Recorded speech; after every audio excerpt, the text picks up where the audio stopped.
नमस्कार, स्वागत है आपका हमारी खास पेशकश चुनावी अखाड़ा में। इन दिनों सियासत का अखाड़ा घमासान का सबब बना हुआ है। मौसम के तल्ख तेवरों के साथ ही सियासी पारा भी चढ़ता जा रहा है। फिलहाल आज हम आपके लिए लाए हैं अलग अलग लोकसभा सीटों की ताजा और गर्मा गर्म चुनावी चर्चा की। इस कार्यक्रम में हम बात करेंगे चुनावी रणनीतियों की, राजनीतिक दलों की चुनौतियों और जनता जनार्दन की अपने नेताओं से उम्मीदों की। तो देखिए हमारा खास कार्यक्रम चुनावी अखाड़ा इस रिपोर्ट के माध्यम से।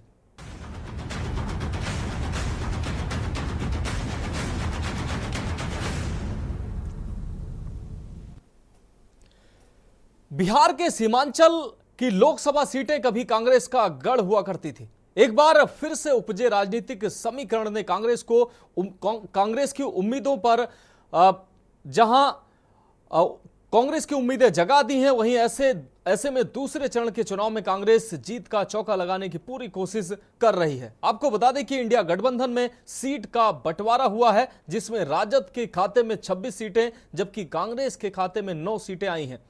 वहीं वामपंथी दलों के खाते में 5 सीटें आई हैं।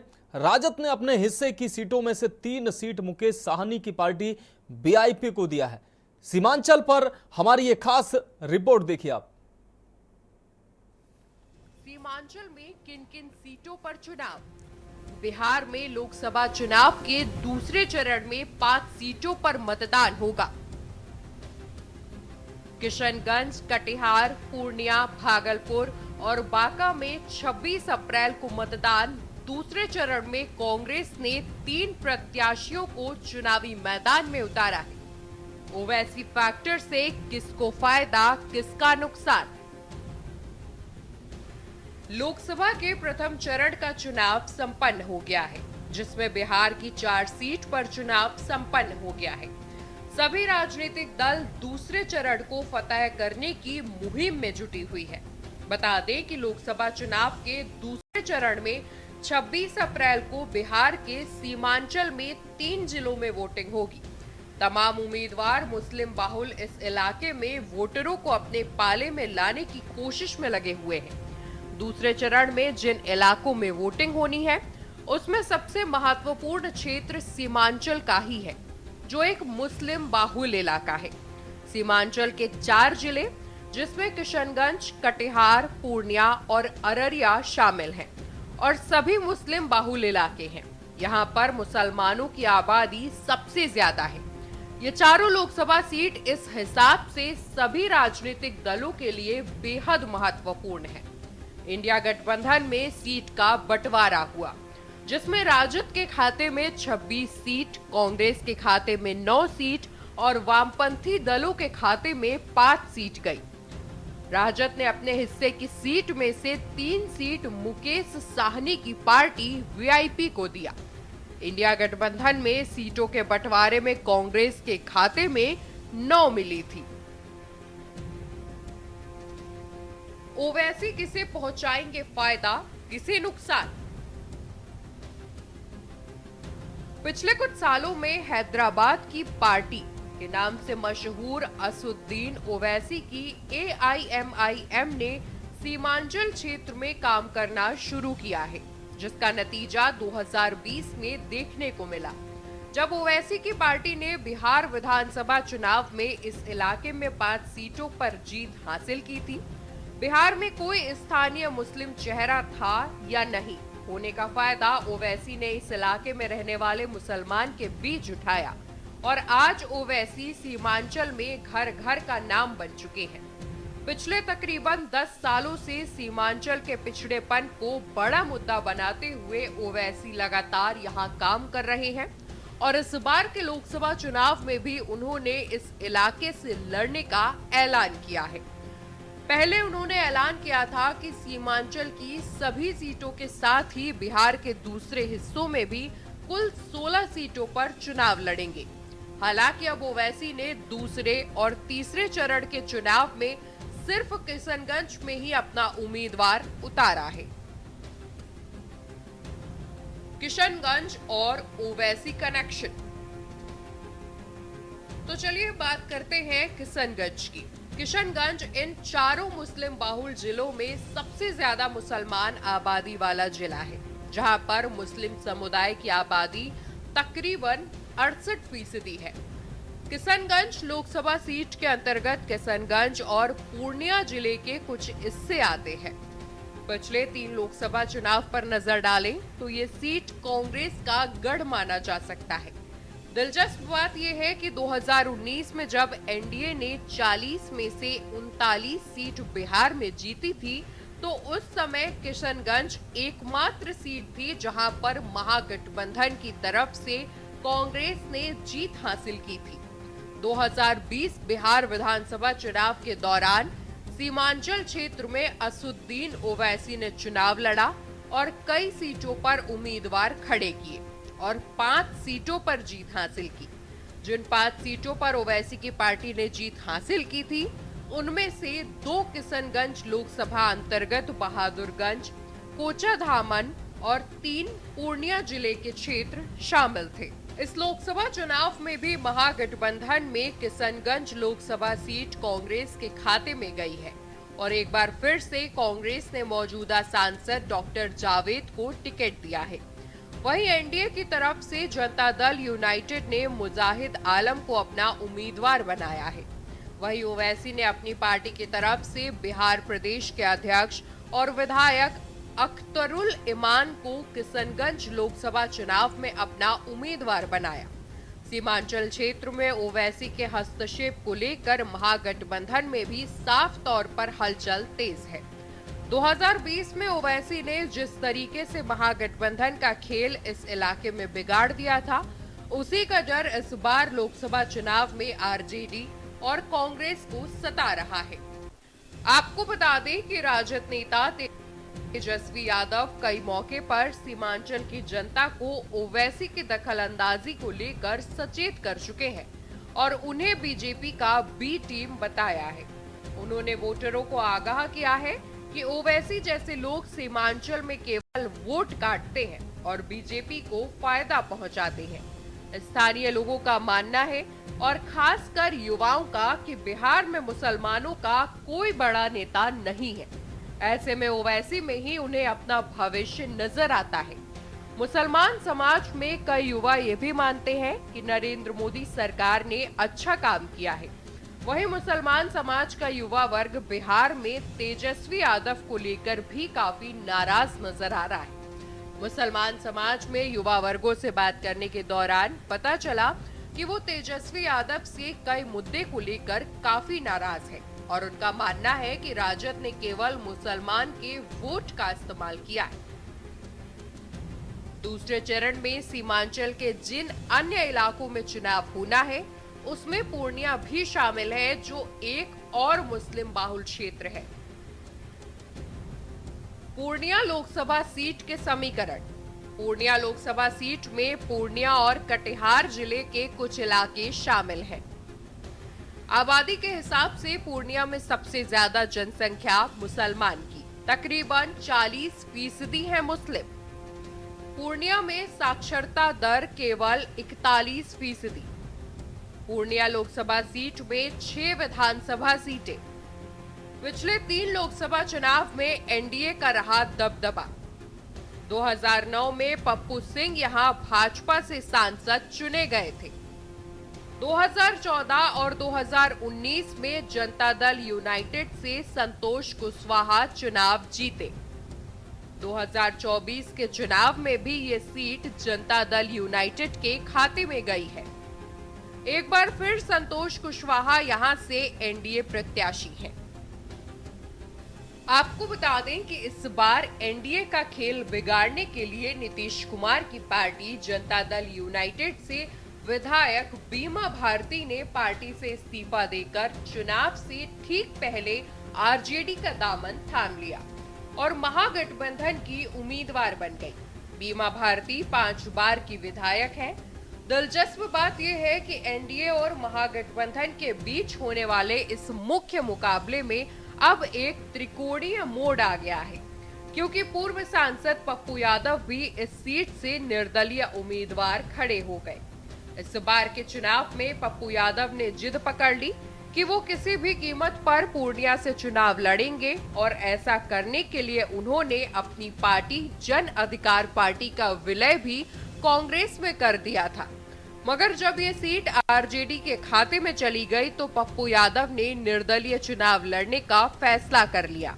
बता दें कि पूर्णिया सीट से कांग्रेस के टिकट पर खुद को उम्मीदवार बनाए जाने के लिए पप्पू यादव ने राजद सुप्रीमो लालू प्रसाद से बार बार गुहार लगाई, मगर लालू ने उनकी एक नहीं सुनी और बीमा भारती के रूप में अपना उम्मीदवार उतार दिया। गौर करने वाली बात ये नहीं है कि खुद पप्पू यादव भी पूर्णिया से ही 4 बार निर्दलीय के रूप में चुनाव जीत चुके हैं और एक बार फिर से वो निर्दलीय यहां से चुनावी मैदान में है। कटिहार सीट का पिछला रिकॉर्ड। सीमांचल क्षेत्र का एक और मुस्लिम बहुल इलाका है कटिहार। कटिहार जिले में तकरीबन 45% मुस्लिम आबादी, जो कि किसी भी चुनाव में निर्णायक साबित हो सकती है। कटिहार लोकसभा जिले के 6 विधानसभा सीटों से मिलकर बनी है, जिसमें कटिहार, कदवा, बलरामपुर, प्राणपुर, मंजरी और बरारी शामिल है। 2009 में बीजेपी से निखिल चौधरी चुनाव जीतकर सांसद बने थे। 2014 में एनसीपी के तारिक अनवर ने चुनाव जीता। 2019 में जनता दल यूनाइटेड से दुलालचंद गोस्वामी सांसद बने। इस बार मुकाबला जनता दल यूनाइटेड के दुलालचंद गोस्वामी और कांग्रेस के तारिक अनवर के बीच है। आंकड़ों के हिसाब से देखें तो सीमांचल के 4 जिले जो मुस्लिम बहुल है, उसमें तीसरे नंबर पर अररिया जिला आता है, जहां पर तकरीबन 43% मुस्लिम आबादी है। किसी भी चुनाव में मुस्लिम आबादी यहां भी निर्णायक भूमिका निभाती है। अररिया में चुनाव तीसरे चरण में होना है। अररिया लोकसभा सीट पर अगर पिछले 3 चुनाव के आंकड़ों पर नजर डालें तो सीट पर कभी बीजेपी तो कभी राजद का दबदबा रहा है। जहां तक सीमांचल में ओवैसी फैक्टर का सवाल है तो किशनगंज जिले में जहां एक तरीके से साफ है कि ओवैसी वहां के वोटरों की पसंद बन चुके हैं, खासकर युवा वोटरों की, वहीं अररिया की बात करें तो यहाँ पर मुस्लिम मतदाता साफ कहते हैं कि ओवैसी बीजेपी की बी टीम है और उनका मानना है कि ओवैसी भी विभाजनकारी राजनीति करते हैं, जिससे भाजपा को फायदा पहुंचता है। अररिया के मुस्लिम मतदाताओं में इस बार लोकसभा चुनाव में महागठबंधन पर ज्यादा भरोसा है। स्पेशल डेस्क के न्यूज इंडिया। तो अपनी खास पेश का चुनावी अखाड़ा में अब बढ़ेंगे अगली रिपोर्ट की ओर। मध्य प्रदेश की बैतूल लोकसभा सीट पर तीसरे चरण में 7 मई को मतदान होगा। आपको बता दें कि यहां 26 अप्रैल को मतदान होना था, लेकिन बहुजन समाज पार्टी के प्रत्याशी अशोक भलावी के निधन के बाद यहां चुनाव स्थगित कर दिया गया था। बसपा प्रत्याशी का निधन हार्ट अटैक से हुआ था। यह रिपोर्ट देखिए।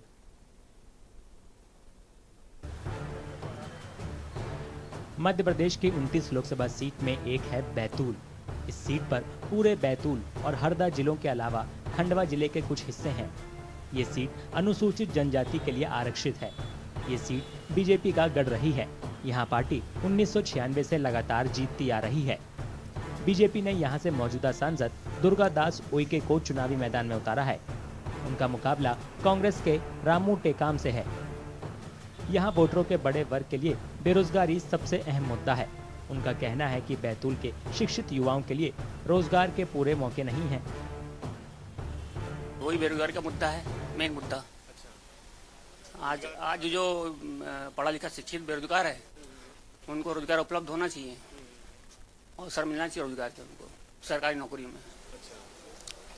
तो मतलब बेरोजगारी का मतलब आपके जो पढ़े लिखे लोग, सबसे सर मेन मुद्दा तो वही है बेरोजगारी का। युवा बेरोजगार जो घूम रहा है ना फालतू, पढ़ा लिखा शिक्षित बेरोजगार, वो समस्या सबसे अहम समस्या है। तो स्थानीय लेवल पर रोजगार की सुविधा नहीं है?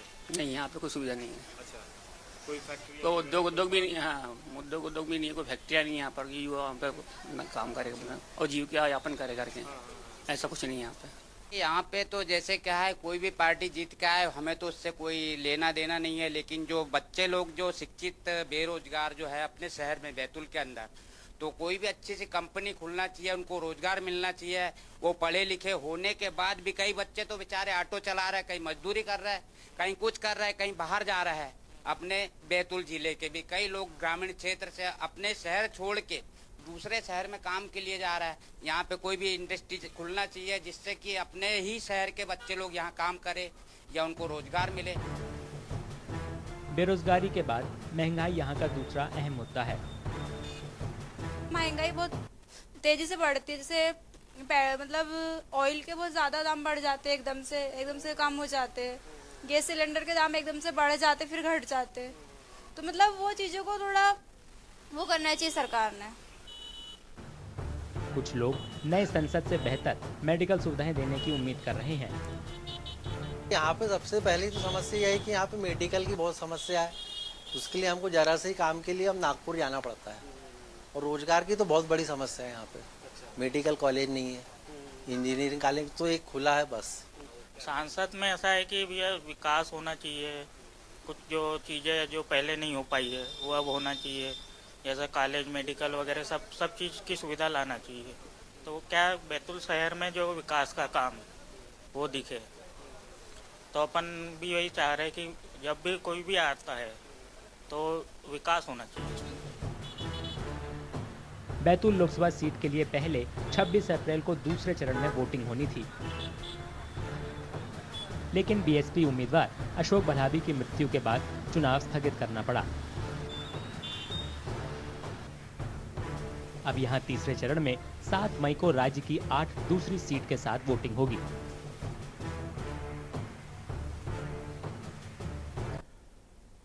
तो हमारी खास पेशकश चुनावी अखाड़ा में वक्त एक ब्रेक का हुआ है, और ब्रेक के बाद हम वापस आएंगे तो अगले लोकसभा का चुनावी गणित समझेंगे।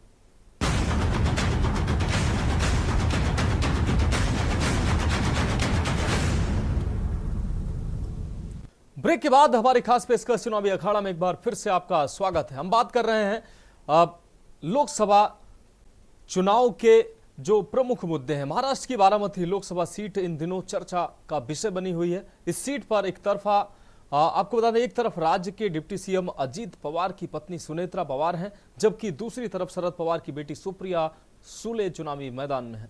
जीत को लेकर दोनों पक्षों ने कमर कस ली है। शरद पवार ने इसे पवार वर्सेस सुले के बीच जंग बताया है। ये रिपोर्ट देखिए। महाराष्ट्र की बारामती लोकसभा सीट पर पवार बनाम पवार की लड़ाई में एक और पवार शामिल हो गए हैं। ये हैं 36 साल के ऑटो ड्राइवर शरद पवार। ये इंडियन गिग वर्कर्स फ्रंट के समर्थन से चुनाव लड़ रहे हैं। बड़े बड़े नेता है वो अभी तक जो कामगार वर्ग है, जो जिसको गिग वर्कर्स बोलते हैं आप, तो उन्होंने उनके जो मांगे है उनकी मांगे अभी विधानसभा और लोकसभा में कोई भी नहीं मांगे, उनके मांगे नहीं बोलता। तो इसलिए मेरी उनसे सबसे गुजारिश है कि अगर मैं इधर इलेक्शन में बारामती लोकसभा में हूँ तो जो कामगार वर्ग है वो मेरे को वोट देके मेरे को उधर भेजो। मैं आपके मांगे जो मांगे है वो उधर वो बता दूंगा। Indian gig workers front Pune का कैब एसोसिएशन है। फ्रंट ने जिले की सभी 4 सीट पर उम्मीदवार खड़े किए हैं।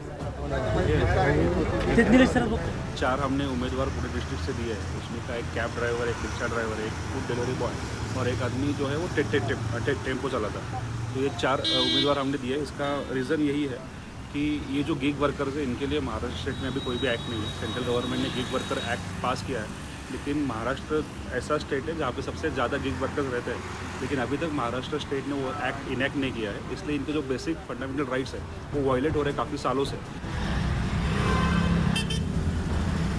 शरद पवार साहेब कुठे चाललाय? बारामती लोकसभा मतदारसंघाचा फॉर्म भरायला चाललाय। एनसीपी शरद पवार गुट के संरक्षक के हमनाम ऑटो ड्राइवर उन्हें अपना आदर्श और प्रेरणा मानते हैं। शरद पवार के दूसरी बार महाराष्ट्र का मुख्यमंत्री बनने के बाद 1988 में उनके नाम पर दादा ने ऑटो ड्राइवर का नाम रखा था। देश की सबसे दिलचस्प सीटों में से एक बारामती सीट पर तीसरे चरण में 7 मई को वोट डाले जाएंगे।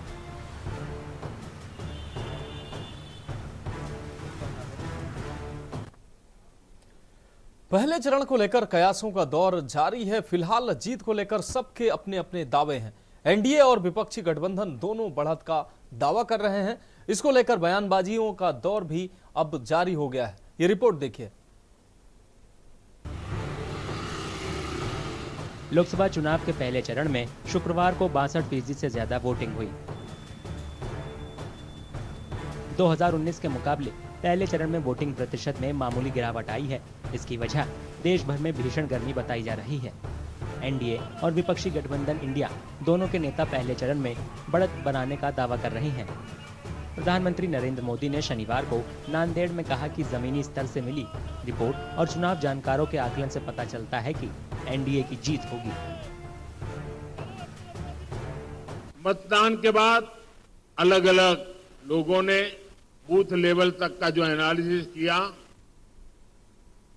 और जो जानकारियां मिल रही है उसे विश्वास पक्का हो रहा है कि पहले चरण में एनडीए के पक्ष में एक तरफा मतदान हुआ है। पीएम मोदी के दावों के जवाब में कांग्रेस नेता प्रियंका गांधी ने कहा कि देश में लोग बदलाव चाहते हैं। उन्होंने इस बात पर हैरानी जताई कि पीएम पहले चरण में ज्यादातर सीट जीतने का दावा कैसे कर रहे हैं। How does he know? The results are not out yet. I don't know how they can be so confident when the result hasn't come. We are all working very hard, I'm sure, and wherever I go, I see that people want change. I'm sure that change will come. जिन राज्यों में कम मतदान हुआ उनमें बिहार भी शामिल है। यहाँ पहले चरण में जिन 4 सीटों पर वोटिंग हुई वहाँ 50% से भी कम वोट पड़े। एनडीए और विपक्षी गठबंधन इंडिया दोनों ने बिहार में पहले चरण की वोटिंग में सभी सीट जीतने का दावा किया। इनका जो फिल्म था 400 पार का, ये फर्स्ट फेज में ही पहले दिन ही जो है सुपर फ्लॉप हो चुका है। तो इस बार जो इनका जुमलों का जो पहाड़ था जनता ने दहा दिया। चारों सीट हम लोग जो है जीत रहे हैं और आने वाला भी जो फेज है उसमें भी अच्छी पोजीशन। एक ऑनेस्ट फीडबैक के आधार पर मैं इस बात को कह रहा हूँ कि कल हम लोग 4 सीटें जिसमें मतदान हुआ है, 4 की 4 सीटें एनडीए के प्रत्याशियों की वहाँ से जीत हो रही है। उसमें कहीं कोई शंका नहीं है। ना सिर्फ 4 की 4 सीटें हम लोग जीतेंगे, बल्कि जीत का मार्जिन भी जो है वो भी बेहतर होने जा रहा है। चुनाव के पहले चरण में शुक्रवार को 21 राज्यों और केंद्र शासित प्रदेशों की 102 सीट पर वोटिंग हुई। दूसरे चरण में 26 अप्रैल को वोट डाले जाएंगे। 7वें और आखिरी चरण में 1 जून को वोट पड़ेंगे। वोटों की गिनती 4 जून को होगी।